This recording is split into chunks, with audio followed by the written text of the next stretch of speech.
Bonjour à vous tous et à vous toutes. Voici une petite vidéo d'explication et d'information sur les bons de paiement PCS. J'aurais voulu avoir une carte PCS à 20 euros, s'il vous plaît. PCS. Ce ticket permet d'effectuer des transactions à l'étranger en toute discrétion. Le destinataire peut retirer l'argent anonymement. Un moyen de paiement plébiscité par les escrocs. Donc voici un site d'une banque en ligne PCS, mais ça peut être Tony Offers, Transcash, etc. Ça, c'est la banque où les escrocs sont, enfin les personnes sont inscrites, le plus souvent des escrocs d'ailleurs. Et donc ils ont une partie, comme vous pouvez le voir, pour recharger leur compte bancaire via une recharge PCS, donc un coupon ou un bon PCS, que voilà.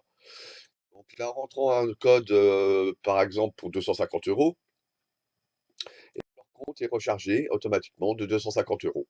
Et donc, avec ce compte en ligne, c'est une banque virtuelle, on va dire, mais ils peuvent effectuer des virements, ils peuvent payer en ligne, tout simplement pourquoi? Parce qu'ils ont en leur possession une carte bancaire de ces comptes.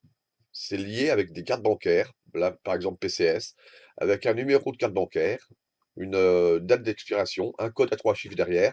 Donc, comme toute carte bancaire, ils peuvent faire des achats sur internet, en magasin, retirer de l'argent avec. Voilà. Alors, quelques conseils. Si une personne que vous ne connaissez pas réellement vous demande d'aller sur un site internet ou le plus souvent au bureau de tabac pour acheter des bons de paiement, refusez. Il y a toujours d'autres méthodes pour envoyer de l'argent. Ces méthodes pour acheter des bons en bureau de tabac sont quand même le plus souvent utilisées par des escrocs. Si malgré tout vous avez acheté ces bons, n'envoyez jamais la copie du bon sans masquer le code qui permet de récupérer l'argent de celui-ci.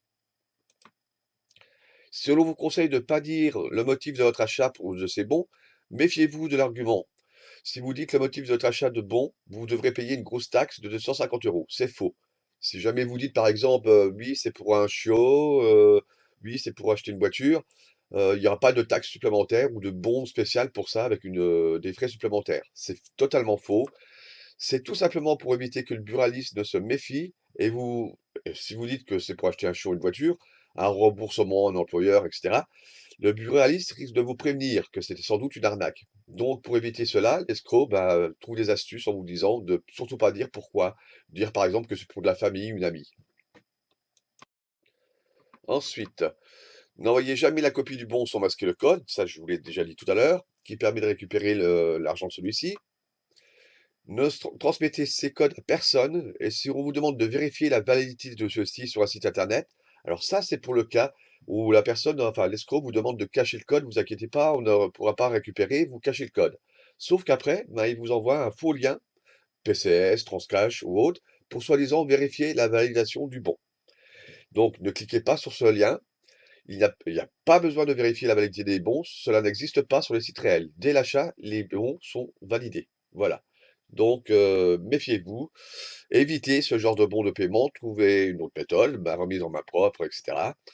Voilà. Merci à vous et à bientôt. Au revoir.